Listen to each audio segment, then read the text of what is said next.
DNAA, ataupun dalam bahasa Inggerisnya bermaksud discharge not amounting to acquittal. Saya rasa saya perlu beri penjelasan berkaitan dengan istilah apa yang dimaksudkan dengan discharge dan apakah yang dimaksudkan dengan acquittal.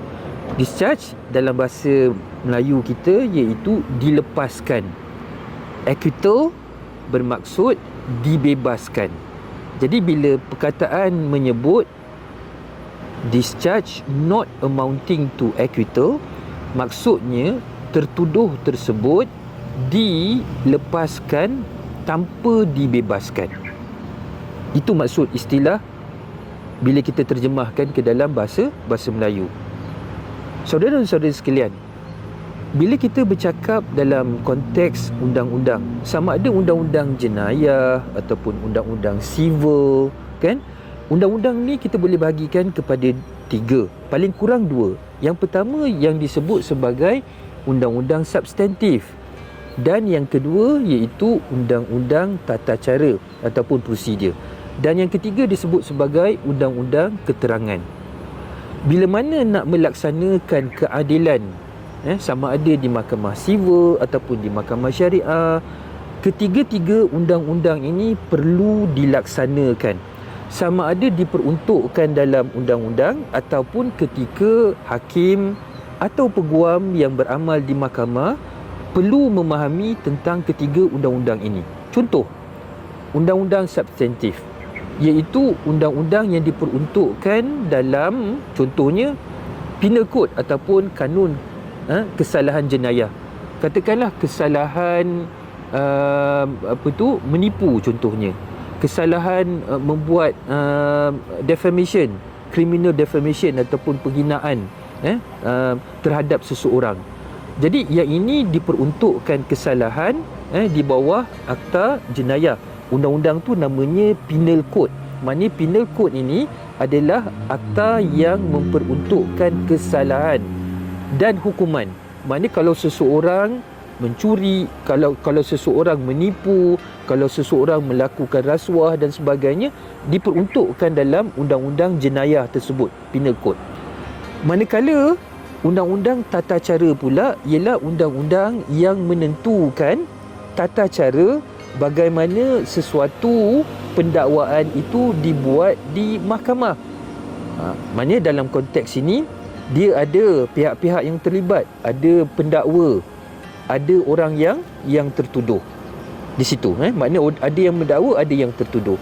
Dan yang ketiga pula ialah undang-undang keterangan. Yang ini kita ada akta keterangan sivil contohnya. Maknanya bila mana seseorang tu nak dibuktikan, yang tertuduh nak dibuktikan kesalahan dia, maknanya akta keterangan tadi menentukan apa bentuk keterangan yang nak dikemukakan oleh pendakwa di mahkamah, apa bentuk pembelaan yang hendak dikemukakan oleh orang yang tertuduh di mahkamah. Itu asas ketiga-tiga undang-undang yang terpakai di mahkamah. Bila kita bercakap dalam prinsip keadilan di mahkamah sivil, contohnya dia ada satu maksim ataupun kaedah disebut an accused is innocent until proven guilty. Seseorang yang tertuduh dianggap tidak bersalah. Tertuduh dianggap tidak bersalah kecuali dibuktikan kesalahannya. Maknanya bila ada seseorang yang dikemukakan sesuatu pertuduhan di mahkamah sivil, maka menjadi tanggungjawab kepada pendakwa untuk mengemukakan bukti-bukti yang menunjukkan kesalahan orang yang tertuduh. Manakala orang yang tertuduh pula diberi hak untuk membela diri. Okey? Jadi apabila selesai proses tata cara tersebut, maka barulah mahkamah akan buat keputusan sama ada tertuduh tadi itu bersalah ataupun tidak. Jadi maknanya tuan-tuan dan puan, peri penting dalam konteks keadilan ini, kaedah bahawa seseorang itu tidak bersalah sehinggalah didapati ianya bersalah. Dalam konteks sivil juga sebenarnya di bawah Perlembagaan Persekutuan, perkara 145, sebut secara jelas bahawa kuasa untuk mendakwa. Kuasa untuk mendakwa mana-mana orang yang tertuduh di mahkamah jenayah sivil, kuasa itu diberikan kepada peguam negara dan juga pendakwa-pendakwa ataupun deputy public prosecutor di mahkamah sivil.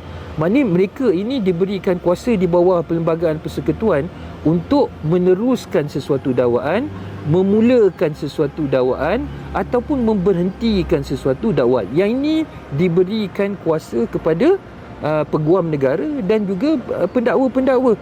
Asasnya itu asas yang diperuntukkan dalam Perlembagaan Persekutuan.